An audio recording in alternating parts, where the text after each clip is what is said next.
నమస్తే, welcome to our channel Telugu Rajyam. AP PCC chief YS షర్మిలకి Rajya Sabha seat confirm అయింది.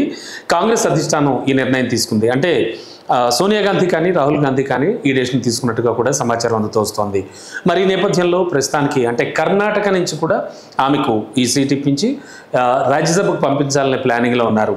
అంటే దీని వెనక అసలు ఏం జరుగుతోంది, ఎందుకని ఆవిడకి రాజ్యసభ సీటు సడన్గా ఇచ్చారు అంటే ఆల్రెడీ ఎప్పుడో అంటే జగన్మోహన్ రెడ్డి ఇష్యూ జరగకముందే ఆమెకు అంటే జగన్మోహన్ రెడ్డి జైలుకు వెళ్ళినప్పుడు ఆమె అన్నీ తానే బయటకు వెళ్ళి ప్రతి విషయం కూడా అంటే బాగా ప్రచారాలు అవి చేసి ఆ తరువాత చాలా కార్యక్రమాలు జరిపిన తర్వాత ఆమెకు అప్పట్లోనే ఖచ్చితంగా రాజ్యసభకు వెళ్ళాలనే కోరిక అంటే ఎంపీ అవ్వాలనే కోరిక ఆమెకు ఉంది. అది కూడా అప్పట్లో వాళ్ళు అభయం ఇచ్చారు. కానీ తర్వాత కాలంలో అంటే జగన్మోహన్ రెడ్డి ఒకే కుటుంబంలో రెండు పదవులు ఉండడం కరెక్ట్ కాదు అనేటువంటి విషయాన్ని పైకి తీసుకొచ్చి ఆమెకు ఆ పదవి ఇవ్వడం కూడా అనవసరం అన్నట్టుగా, అంటే అనవసరం ఇన్ ద సెన్స్ ఎందుకు అనవసరంగా ఒకే ఫ్యామిలీలో ఇద్దరు అధికారంలో ఉండడం అనేటువంటి విషయాన్ని అంటే ఇతరులు వేలెత్తి చూపించేలా చేసుకోవడం అవసరం అనేటువంటి విషయాన్ని పైకి తీసుకొచ్చి అంటే ఆమెను అక్కడ ఆఫ్ చేయడం జరిగింది. అయితే తదనంతర కాలంలో జరిగిన పరిణామాలన్నీ మనకు తెలుసు. ఆ తర్వాత కాలంలో ఆమె ఇప్పుడు తాజాగా ఏపీ పీసీసీ చీఫ్గా ఉన్నారు. అండ్ ఏపీలో జరిగేటువంటి కొన్ని విషయాలకు సంబంధించి మాత్రమే ఆమె స్పందిస్తూ ఉంటారు.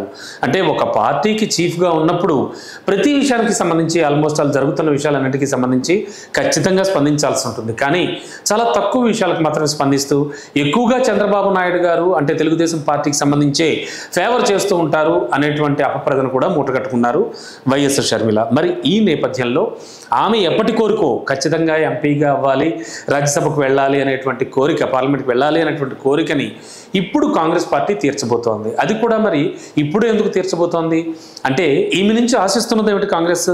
నిజంగా ఈమెకు అంత క్యాపబిలిటీ ఉందా? అంటే ఈమెకు ఒకవేళ పదవి ఇవ్వడం వల్ల ఏపీలో కాంగ్రెస్ ఒక్కసారి లేస్తుందా?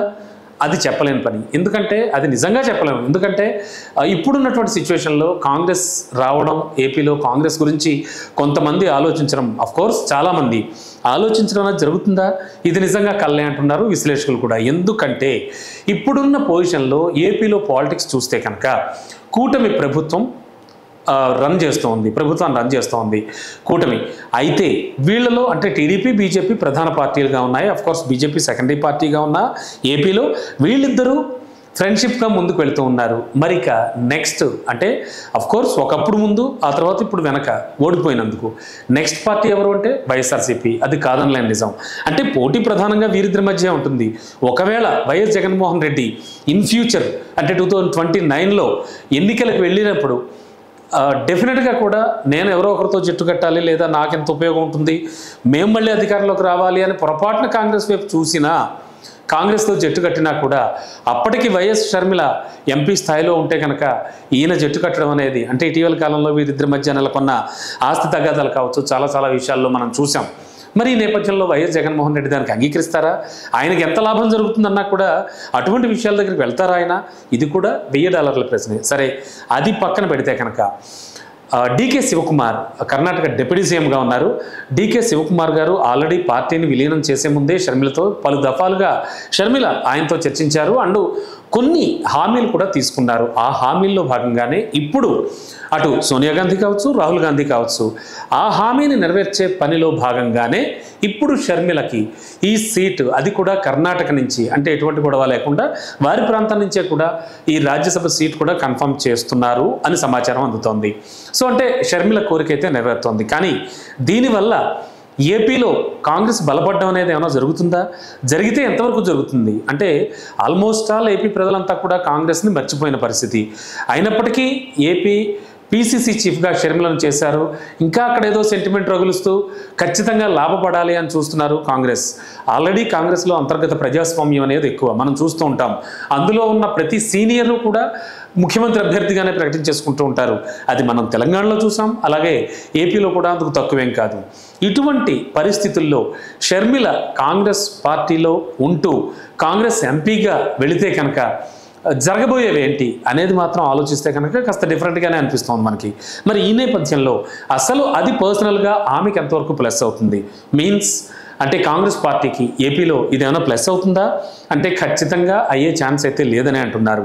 అంటే ఇంతకుముందు నేను చెప్పినట్టుగా జగన్మోహన్ రెడ్డి ఒకవేళ కాంగ్రెస్తో జతకూడి కాంగ్రెస్ అండ్ వైఎస్ఆర్సీపీ రెండూ కలిసి ఎన్నికల్లో ముందుకు వెళ్ళడం లాంటివి ఏమైనా జరిగితే ఏం జరగబోతోంది, అది ఇప్పుడు వైఎస్ షర్మిలకి ఇవ్వబోతున్నటువంటి ఈ పదవితో లింక్ పెట్టి చూస్తే కనుక ఏమైనా ప్లస్ అవుతుందా అనేది కూడా $1000 ప్రశ్నే. అండ్ వీరిద్దరి మధ్యలో నెలకొన్న ఆస్తి తగాదాలు కావచ్చు, ఇంకా పలు విషయాలు కావచ్చు. ఇప్పటికే వైసీపీ సోషల్ మీడియా కావచ్చు, వైసీపీ వాళ్ళంతా కూడా చాలా గురుగా ఉన్నారు. అండ్ ఆల్రెడీ ఒక మహానేత కుటుంబంలోనే ఇంత చిచ్చుకి కారణం ఎవరు అనేది కూడా వారంతా తీవ్రంగా ఎప్పటికప్పుడు తమ యొక్క ఫీలింగ్స్ కానీ ఎక్స్పీరియన్సెస్ కానీ సోషల్ మీడియాలో కక్కుతూ ఉంటారు వైసీపీ చెందిన వాళ్ళంతా కూడా. మరి ఈ నేపథ్యంలో ఈమెకు అంటే షర్మిలకి ఖచ్చితంగా రాజ్యసభ సీట్ కన్ఫర్మ్ అయింది అని ఆల్రెడీ అధిష్టానం కూడా చెప్పుకొస్తోంది. మరి ఈ నేపథ్యంలో నెక్స్ట్ ఈ ఇంపాక్ట్, ఈ ఎఫెక్ట్ ఎంతవరకు ఉంటుంది ఏపీలో అనేది మాత్రం ఆలోచించాల్సిన విషయమే.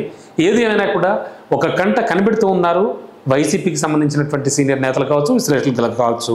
వీళ్ళంతా కూడా అంటే జగన్మోహన్ రెడ్డికి పర్సనల్గా ఒరిగేది ఏముంటుంది, ఒకవేళ అధికారంలోకి రావాలనుకున్నా కూడా షర్మిల ఎంతవరకు ఏమైనా హెల్ప్ అవుతారా, అసలు అంత సీన్ ఉందా, ఇలాంటివి కూడా రకరకాలుగా మనకు వినబడుతూ ఉన్నాయి. ఏది ఏమైనా కూడా కాంగ్రెస్ అధిష్టానం ఎప్పుడూ అనుకున్నటువంటి షర్మిల మనసులో ఉన్న కోరిక ఆమెను ఎంపీగా చెయ్యాలి అని చెప్పేసి ఇప్పుడు ప్రస్తుతానికి నిర్ణయం తీసుకున్నారు. ఆ విధంగానే ఆమె ఎంపీగా కూడా వెళ్ళబోతున్నట్టుగా కూడా మనకు తెలుస్తోంది. చూడాలి ఇంపాక్ట్ ఎలా ఉంటుంది ఏపీ రాజకీయాల్లో అన్నది. హలో, తెలుగు రాజ్యం ఛానల్ చూస్తున్నారా? సామాజిక రాజకీయ జీవన చిత్రణే తెలుగు రాజ్యం. అతిశయోక్తులు అసత్యాలు ఉండవు. రాజకీయ కోణం కాదు, ప్రజా కోణమే కొలబద్ద. తెలుగు రాజ్యం వీక్షణ మీ ఉత్తమ అభిరుచికి నిదర్శనం.